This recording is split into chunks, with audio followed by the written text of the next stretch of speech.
Hi friends, welcome to Roja's cooking. இன்றைக்கி நம்மளோட சேனலில் ரொம்ப டேஸ்டியான ஒரு ஸ்வீட் ரெசிபி, ரொம்ப டக்குனு இன்ஸ்டண்ட்டாக செய்யக்கூடிய ஒரு ஸ்நாக் ரெசிபி தான் பார்க்க போகிறோம். குட்டீஸ்லாம் நல்லா விரும்பி சாப்பிடுவாங்க. இதுக்கு வந்து நம்மளுக்கு ரொம்ப இன்க்ரீடியன்ஸ்லாம் தேவையில்லை. அரிசியும் சுகர் மட்டுமே இருந்தால் போதும். அரிசி வச்சு ரொம்ப ஈஸியாக அந்த ஸ்நாக் வந்து நம்ம செஞ்சிடலாம். கண்டிப்பாக ட்ரை பண்ணி பாருங்கள். இப்போ வாங்க இந்த ரெசிபி எப்படி செய்யலாம் அப்படிங்கிறத நம்ம வீடியோக்குள்ளே போய் பார்க்கலாம். அதுக்கு முன்னாடி நீங்கள் நம்மளோட சேனல் சப்ஸ்கிரைப் பண்ணலாம், மறக்காமல் சப்ஸ்கிரைப் பண்ணிக்கோங்க. இப்போ இந்த ரெசிபி செய்கிறதுக்கு நம்மளுக்கு வந்து 1.25 கப் அளவுக்கு அரிசி வந்து நான் எடுத்திருக்கேன். இது வந்து 250 கிராம். எந்த அரிசி வேணாலும் எடுத்துக்கலாம். ரேசன் அரிசி கூட நீங்கள் வந்து இதுக்கு யூஸ் பண்ணிக்கலாம். இப்போ இதை வந்து நம்ம ஃப்ரை பண்ணி எடுக்க போகிறோம். அதுக்கு வந்து ஒரு கடாயில் ஆயில் வந்து சூடு பண்ண வச்சுருக்கேன். எண்ணெய் வந்து நல்லா சூடாக இருக்கணும், நல்லா ஹை ஃப்ளேமில் இருக்கணும். நல்லா சூடாக இருக்கும்போது தான் நம்ம அரிசி சேர்த்தோன்னே நம்மளுக்கு நல்லா பொரிஞ்சு வரும். நல்ல சூடான எண்ணெயில் வந்து அரிசி வந்து கொஞ்சம் கொஞ்சமாக சேர்த்து நல்லா ஃப்ரை பண்ணி எடுத்துக்கோங்க.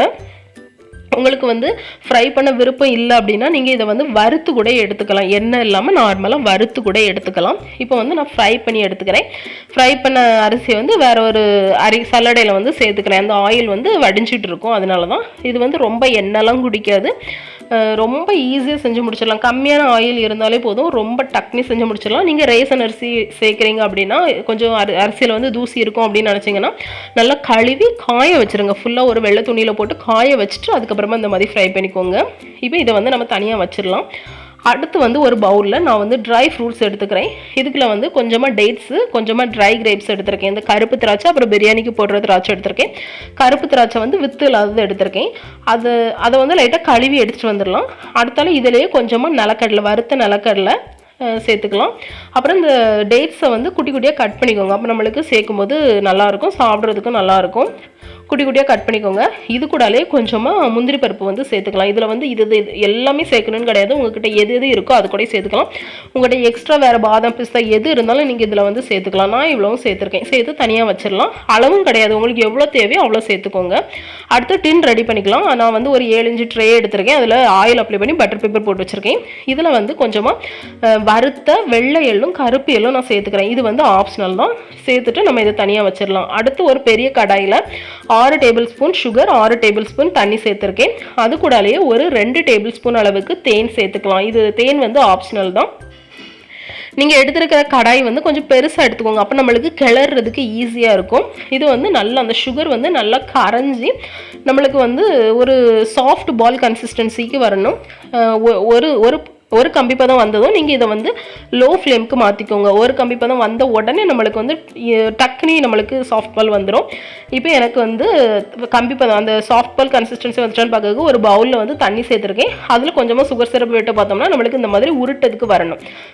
அந்த பால் வந்து நல்லா சாஃப்டாக இருக்கும். இதுதான் இந்த நம்மளுக்கு வந்து பதம். இந்த பதம் வந்ததும் நம்ம வந்து அடுப்பு ஃப்ளேம் ஆஃப் பண்ணிடலாம். ஃப்ளேம் ஆஃப் பண்ணிவிட்டு நம்ம ஃப்ரை பண்ணி வச்சுருந்தா அரிசியையும் ட்ரை ஃப்ரூட்ஸ், ட்ரை நட்ஸ் இருக்கலாம், அதையும் இதில் சேர்த்து நல்லா மிக்ஸ் பண்ணிக்கோங்க.